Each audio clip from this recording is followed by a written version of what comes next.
Ons Here en Hemelse Vader, Here, U het vanmôre ons geloof kom versterk deur die sakrament van die doop.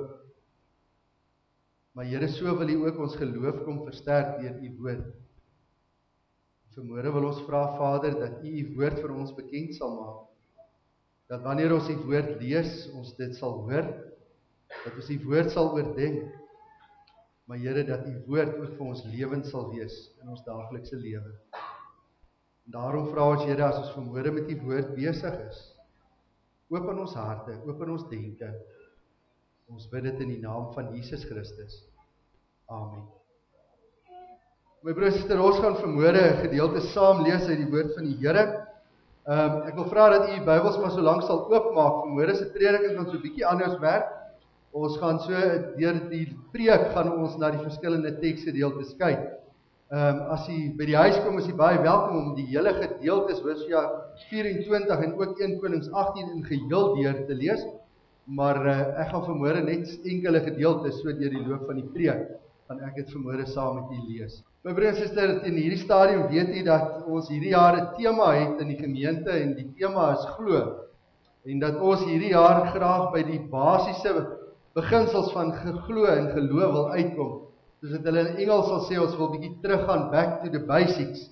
Oor wat glo ons en hoekom glo ons en wat is die resultate ook van wat ons glo.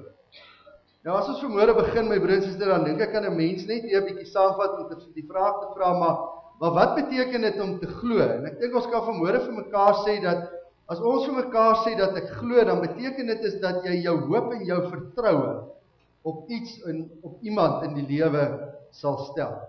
Met ander woorde, dat jy werklik waar sal sê, maar ek het my hoop en my vertroue op iets waarop ek kan staat maak, dat dit wat ek hoop en dit wat ek vertrou, dat dit waar sal word. Nou ons is vanmôre eintlik hier as gelowiges by mekaar, en ons het eintlik vanmôre 'n gedeelde belang. En daai gedeelde belang is, my broer en suster, dat almal van ons wat hier is, sê ons glo in God. Met ander woorde, ons sê vanmôre vir mekaar dat ons glo dat God in staat is om sy beloftes van sy woord na te kom. Dat die beloftes wat daar vir ons gegee is, dat dit waar gaan word. Daarom plaas ons hoop, ons geloof, ons vertroue op die Here. Nie net vir die lewe hier op aarde nie, maar ook vir die lewe wat hierna kom, die ewige lewe. En daarom is ons vanmôre almal saam as Christen gelowiges, want ons glo in God. En nou is dit baie goed en wonderlik dat ons vanmôre vir mekaar sê, maar ek en jy glo in God. Maar die vraag vanmôre is, my broer en suster, is God werklik die enige God? Is God werklik die enigste ware God, of is daar dalk ook 'n paar ander gode wat in hierdie wêreld ook gedien en aanbid word? Nou my broer en suster, kom ons wees vanmôre eerlik met mekaar, dat in hierdie wêreld is daar baie ander godsdienste. En ook in hierdie ander godsdienste is daar mense wat glo dat hulle God die enigste God is. En nou is die vraag, my broer en suster, wat maak ek en jy? Begin ons dalk bietjie amper deel word van 'n nuwheidsdenke? 'n Nuwheidsdenke wat ons sê, nee goed, dan verstaan ons dit so dat almal van ons kies maar vir ons 'n godheid wat ons glo waar is, en elkeen van ons leef dan maar volgens die beginsels en die vereistes van daardie godheid, en daarom glo ons soos dit die spreekwoord ons maar nou sê, alle paaie lei na Rome. So met ander woorde, al hierdie verskillende godsdienste is maar almal maniere van hoe ons al hierdie lyne by mekaar kry, en op die einde van die dag is daar eintlik net een doel, en dit is verlossing. En so het elkeen van ons maar net 'n ander pad wat ons stap, om hier by verlossing uit te kom. Die Islam het sy pad, die Hindu het sy pad, die Judaïs het sy pad, en ek en jy as Christen, ons het weer 'n ander pad wat uniek is. Maar op die einde van die dag loop al hierdie paaie na dieselfde eindbestemming toe. En dit is verlossing. Of dit is die lewe na die dood. Die broer en suster, as ek vanmôre 'n beeld kan gebruik, dan wil ek 'n beeld gebruik van klomp boeke op 'n boekrak. Om te sê dat baie keer kry ons nou die indruk deur die wêreld geskep dat al hierdie gelowe, al hierdie godsdienste is maar verskillende boeke op 'n boekrak, en dat jy maar nou net vir jou een van daai boeke moet kies, en as jy die boek gekies het, dan moet jy jouself verbind om volgens daardie boek jou lewe in te rig. Want al hierdie paaie lei na een en dieselfde plek toe, dit is verlossing. My broers en susters, kom ons wees vanmôre eerlik, hierdie tipe van denke is vir ons nie gemaklik nie. Ja, ons raak nogal onrustig as ons so oor hierdie goed begin praat en oor hierdie goed begin dink, maar my broer en suster, dit is die realiteit. Die realiteit is dat ons omring word met ander godsdienste. En die vraag is, maar wat maak ek en jy met ons godsdienst? Nou verlede Sondag, as ek dit nog so 'n bietjie moeiliker kan maak, my broer en suster, verlede Sondag het ons vir mekaar gesê, dat die God wat ons aanbid is die Skeppergod. Ons het verwys na Psalm 19 vers 1 tot 7, waar ons vir mekaar gesê het, maar ons God het alles gemaak. En as ons kyk na die berge en alles wat God gemaak het, die plante, die diere, dan verkondig dit vir ons 'n boodskap. En daai boodskap is dat ons God is waarlik God, en dat ons God die Skeppergod is, en dat hy almagtig is, dat hy groot is, en dat hierdie God goed is. En dat dit ons God is, wat alles gemaak het. Weet jy my broer en suster, toe die Israeliete in ballingskap weggevoer is, in 500 voor Christus, toe kom hulle in kontak met die Babiloniërs. En toe sê die Babiloniërs vir hulle, nee, julle verstaan verkeerd, ons God is die Skeppergod. Toe vertel hulle vir die Israeliete, dat Malek, die God van die Babiloniërs, dat hy het alles gemaak. Jare later in die tyd, min of meer wat die Here Jesus Christus gebore is, was die Griekse metodologie, die godsdienst van die dag. En hulle het gesê, nee, julle het dit almal verkeerd. Zeus, die hoofgod van die Grieke, hy is die Skeppergod. Om en by 600 na Christus kom die Islam op die been. En die Islam sê, nee, ons God Allah, hy het alles gemaak. Hy is die enigste ware God. Hy is die lewende God. My broers en susters, ewe skielik sit ons ook dan nog met die evalueer van evolusie. Die mense wat kom en sê, nee, daar is nie iets soos 'n skepper God nie, dat alles uiteindelik ontstaan met ontwikkeling. Later kry ons die sogenaamde Big Bang, die groot knal, die oerknal teorie. My broer en susters, dan sit 'n mens met jou hande in jou hare.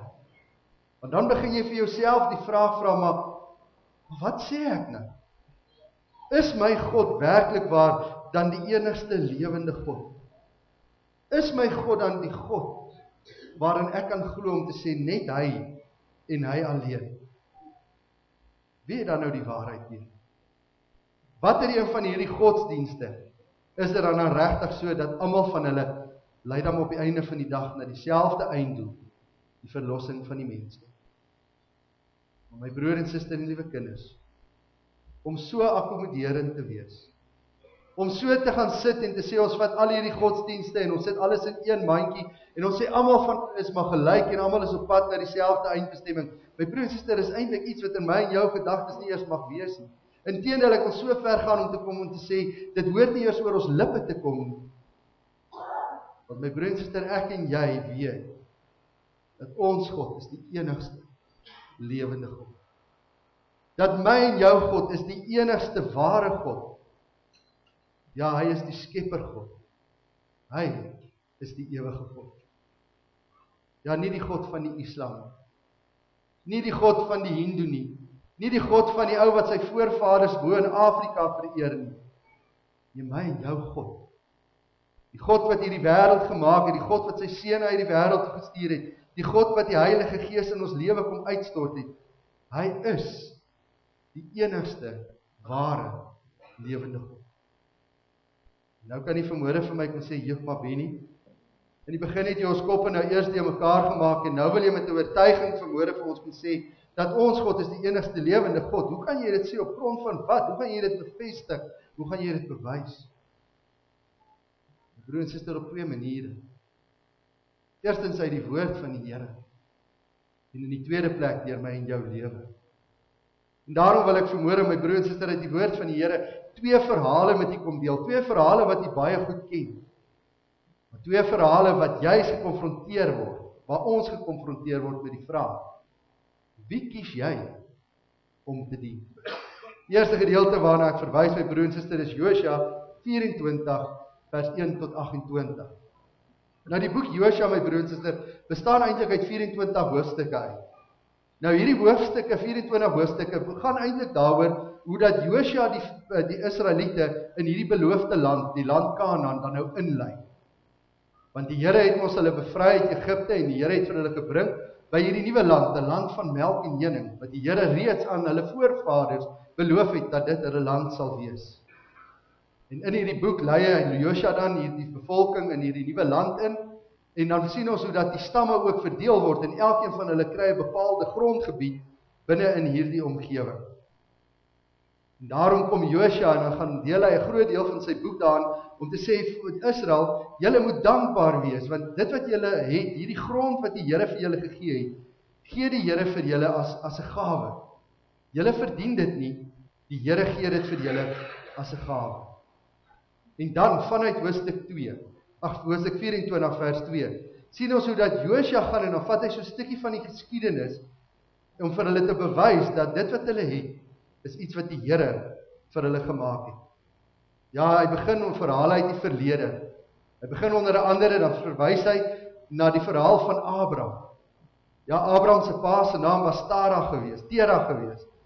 En as ons mooi gaan kyk na die geskiedenis, my broer en suster, dan staan daar ook dat Terah het aan die ander kant van die Eufraat gebly en hulle het hulle gode aanbid. So jy moet mooi hoor, Abraham en sy voorouers het nie God aanbid nie. Hulle het ander gode aanbid, maar die Here het gekom en die Here het vir Abraham uit daai wêreld uitgekies en die Here het vir hom gesê, Abraham, met jou en met jou nageslag gaan ek 'n pad stap. En dan begin Josua, dan verwys hy na die pad wat die Here met Abraham gestap het. Toe met Isak, toe met Jakob, toe met Esau.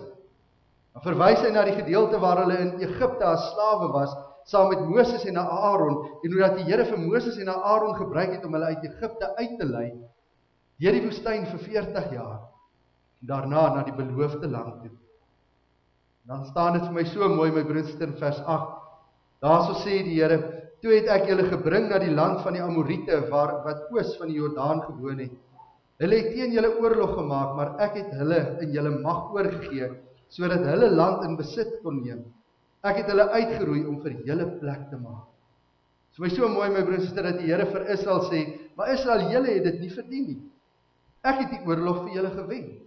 Ek het vir julle die plek gemaak. Ek het 'n ander bevolking gevat met hulle eie gode wat hulle aanbid, en ek het hulle weggevat en ek het eenvoudig vir julle die plek gegee, sodat julle plek in hierdie land kan inneem. Dan lees ons ook, my broer en suster, vers 12. Die Here sê, ek het al van tevore die 2 Amoritiese konings laat moed verloor, en dit het hulle voor julle uit verdryf. Nie julle swaarde, julle pyl en julle bo nie. Ja, Israel leef in die land van melk en honing, nie op grond van hulle eie wapens, nie op grond van hulle oorlogstegnieke wat hulle gehad het nie, maar op grond van wat God vir hulle gedoen het. Dan sê die Here in vers 13 vir hulle, hy sê, ek het julle 'n land gegee wat julle nie bewerk het, die stede wat julle nie gebou het nie, maar waar julle kon gaan woon, julle eet van die wingerde en olyfboorde wat julle nie geplant het nie.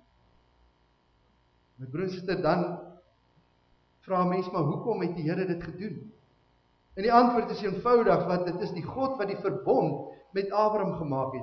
Dis die lewende God wat vir Abraham gesê het, met jou en jou nageslag sal daar 'n verbond wees, en dis 'n blywende verbond. Julle sal in 'n land woon wat oorloop van melk en honing. En God was getrou, die lewende God. En hy het ander volke verslaan, hy het ander gode verslaan wat daar kon sy bestaan het. En hy het vir sy volk die oorwinning gegee. Dan in hoofstuk 24, Josua, kom die Here en dan besef Josua, as sy einde is nou naby. En besef hy dat sy dood is ook nou al hoe nader, en daarom kom hy na die volk van die Here toe.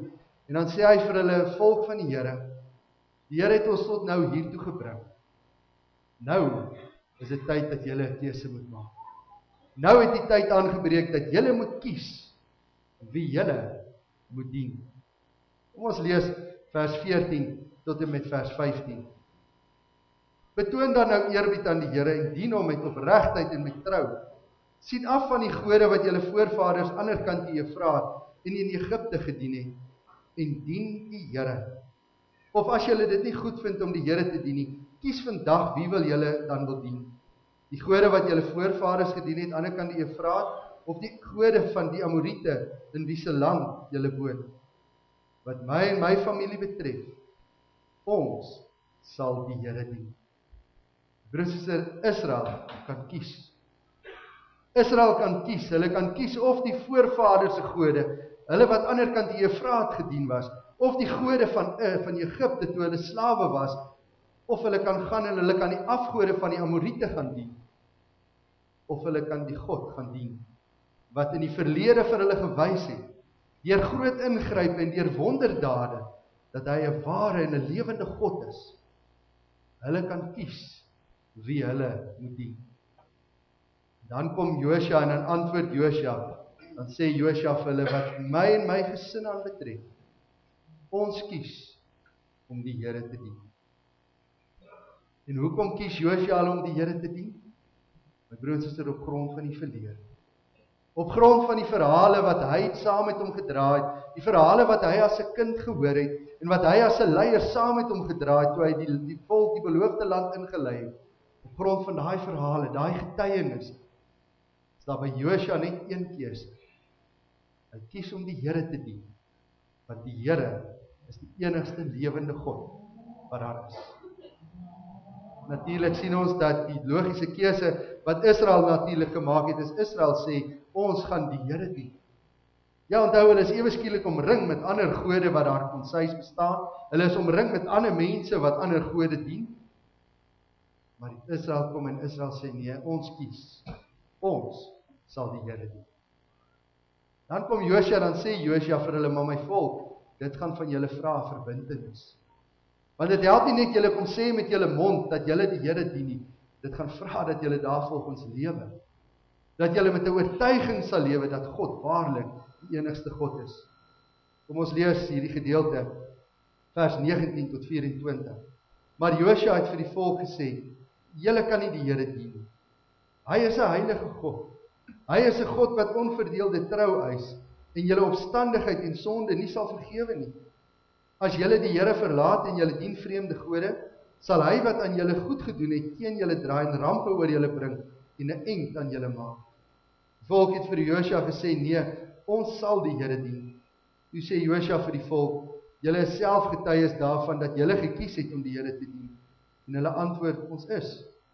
Toe sê Josua, verwyder dan die vreemde gode tussen julle uit en wy julle heeltemal aan die Here, die God van Israel. En die volk sê vir Josua, ons sal die Here ons God dien, ons sal na hom luister. Die volk van die Here neem uit die besluit en sê, God alleen. Dan sê Josua vir hulle, maar onthou, hierdie God van ons is 'n eksklusiewe God. Dis 'n God wat nie deel die roem en die eer met ander gode nie. Dis nie 'n God wat saam op 'n rak en te bly is as jy hom tog net sal kies nie. Nee. God is eksklusief. God is die enigste God. En julle moet kies om hom te dien. En dan ter afsluiting van hierdie hoofstuk kom Josua, dan sluit hy 'n verbond. Ons lees daarvan, my broer en suster, vers 25 tot 28. Josua het daardie dag vir die volk 'n verbond gesluit en vir hulle daarin Sichem voorskrifte en bepalings vasgelê. Hy het dinge in die wetboek van God opgeskryf, 'n groot klip gevat en dit daar onder 'n groot boom by die heiligdom van die Here regop gesit. Hy het vir die hele volk gesê, sien julle hierdie klip? Hy sal die getuie teen ons wees. Hy het alles gehoor wat die Here vir ons gesê het. Hy sal die getuie teen julle wees, dat julle nie julle God bedrieg nie. Daarna het Josua die volk laat gaan, elkeen aan sy grond. Broer, suster, wat leer ons uit hierdie gedeelte?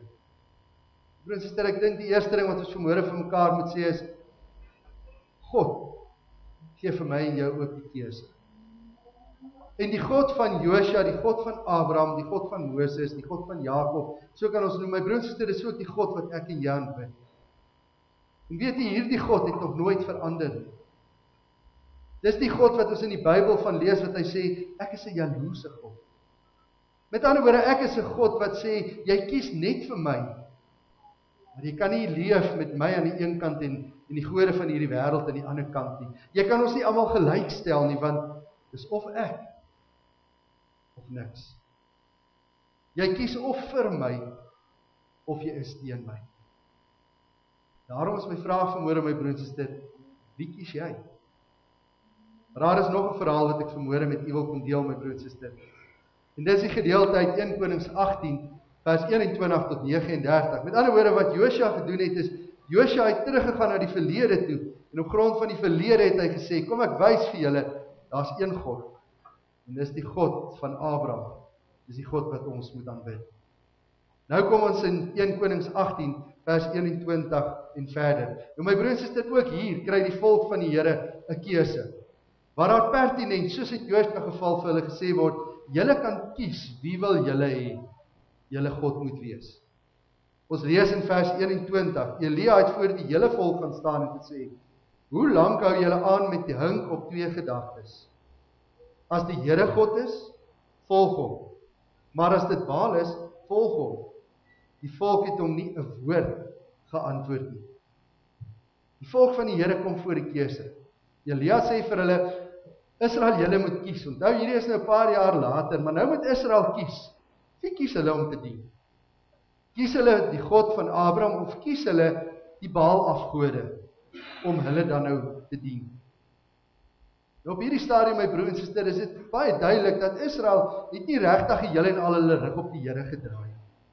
Nie aan die een kant het hulle die Here gedien, maar aan die ander kant het hulle ook maar die Baalgode gedien. Met ander woorde, hulle staan eintlik so en hulle kies eintlik al twee, want dit is tot hulle voordeel, die God van die geskiedenis, die God wat groot wonders gedoen het, maar aan die ander kant die Baalgode met tempelprostitusie, wat jou eie liste en jou begeertes bevredig. Daarom besluit Israel, maar kom ons speel veilig. Kom ons dien die Here, maar kom ons wees ook deel van hierdie tempelprostitusie. En dan kom Elia en Elia sê vir hulle, Israel, die tyd het aangebreek. Julle moet kies. Julle kan nie langer meer so na albei kante toe hinker nie. Julle moet kies. Toen Elia dit, my broer en suster, Elia kom en hy daag die Baalprofete uit. Ja, ons lees in die woord van die Here dat hy daag 450 Baalprofete en hy daag 400 van die godin Asherah se profete uit. En hy vat hulle na die berg Karmel toe en daar op Karmel sê hy vir hulle, kom ons kyk nou, wie se God is die ware God. En hoe gaan hy dit doen? Hy sê, kom ons bou altare, en julle offer vir julle God. En ek bou 'n altaar vir my God, en ek offer tot my God. En die God wat antwoord, die God wat hierdie offer aan die brand steek, kom ons kom ooreen. Daardie God sal die lewende God wees. En dan, my broer en suster, lees ons dat die Baalprofete heel eerste hulle geleentheid kry.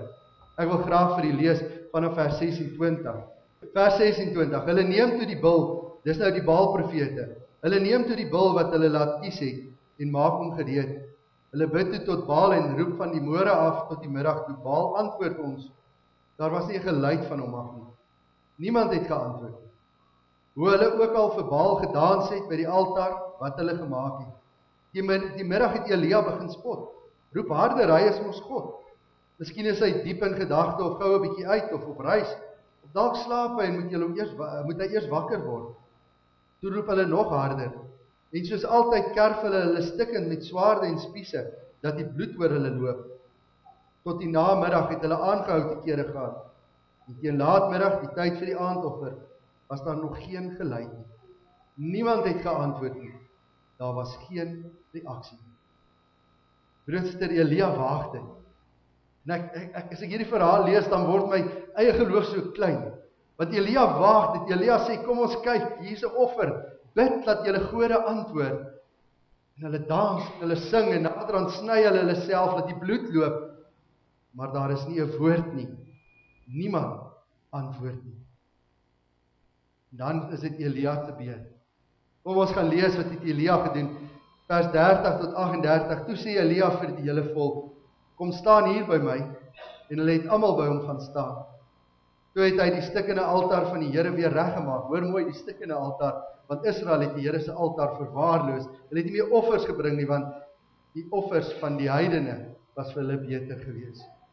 Hy het 12 klippe gevat, net soveel as die stamme van die nageslag van Jakob, vir wie die Here gesê het, jou naam sal Israel wees. Met die klippe het hy 'n altaar van die Here reggemaak en 'n behoorlike sloot daar rondom gegrawe. Toe sit hy die hout reg, sny die bil stukkend en lê dit uit op die hout. Toe beveel hy, maak 4 kruike vol water en gooi dit uit op die brandoffer en op die hout. Daarna sê hy, doen dit weer. En hulle het dit nog 'n keer gedoen. Toe sê hy doen dit 'n derde keer en hulle het weer so gemaak. Toe stroom die water oor die hele altaar en selfs die sloot rondom het vol geword. In die tyd van die aandoffer het die profeet Elia vorentoe gekom en gebid: Here God van Abraham, Isak en Israel, laat dit dan vandag bekend word dat U God is in Israel en dat ek die dienaar is wat op U bevel al hierdie dinge doen. Antwoord my Here, antwoord my tog dat hierdie volk kan besef dat U Here God is en dat dit U is wat hulle harte weer tot hulle U bekeer. Toe kom daar vuur van die Here af en dit verbrand die offer, die hout, klippe en die grond. Dit het selfs die water in die sloot opgelek. Broer en suster, op hierdie verhaal mense eintlik niks meer sê. Want daar was die klinkklaar bewys op die berg Karmel. Wie is die lewende God? Die God van Abraham, Isak en Jakob. Die God wat ek en jy tot vandag toe aanbid. Die God wat vandag deur die doop hom aan kindertjies kom verbind het. Dis die God wat geantwoord het. Terwyl die sogenaamde mensgemaakte gode van Baal niks kon gedoen het. Want my broer en suster, hulle is niks. En daarom kon hulle niks gedoen het. En hierop antwoord Israel. Toe die hele volk dit sien, het hulle op hulle knieë geval en uitgeroep: Die Here is God. Die Here is God. My broer en suster, hierdie twee verhale is my twee van die mooiste verhale in die woord van die Here, en dan gaan daar soveel ander waaroor ons vanmôre kan stil staan. Verhale uit die woord van die Here wat vir ons kon sê, maar die God wat ek en jy aanbid, is die enigste lewende God. Josua gaan terug na die verlede. Die getuienisse oor wat die Here in die geskiedenis gedoen het, en hy sê, kies wat 'n God julle aanbid. Elia kom en Elia daag die Baal-profete uit op die berg Karmel, en waar hulle op 'n sigbare wyse kan sien wat het gebeur, kom hy en dan sê hy vir Israel, Israel, kies wat 'n God wil julle aanbid. So het Israel geweet, hulle God is inderdaad die enigste lewende God. Ek wil dit vanmôre ter afsluiting weer 'n keer sê, my broer en suster. God het nog niks verander. Ek en jy leef in 'n wêreld waar ons omring word met baie ander godsdienste. Ja, ons word omring met moskeeë, met hindoe tempels. Ons word om elke hoek en draai omring deur mense wat een of ander iets glo, een of ander bygeloof het. Vraag vanmôre is, my broer en suster, wie kies jy? Want weet jy, my broer en suster, elke oggend as jy opstaan, maak jy daai keuse. Maak jy daai keuse om te sê, wie vertrou ek vandag? Op wie plaas ek vandag my hoop dat my lewe 'n sukses sal wees? Op wie vertrou ek dat hy my sal beskerm? Dat hy vir my sal voorsien dit wat ek nodig het? Is dit die gode van hierdie wêreld? Is dit ons eie mensgemaakte gode soos materialiste, rykdom, roem? Kies ek en jy om die Here te dien. My broer en suster, as jy vanmôre sê, nee, maar ek kies om die God van Abraham, die God van Isak en Jakob te kies as die enigste lewende God, dan is die uitdaging daar. Gaan leef jou keuse uit. Moet dan nie mense gaan akkommodeer. Moenie in die wêreld gaan staan en vir ander godsdienste sê, ja, ons is eintlik maar almal gelyk nie. Snerp my broer en suster. Hulle aanbid dooie gode. Ek en jy aanbid die enigste lewende God. Die vraag is jy bely daai belydenis? Amen.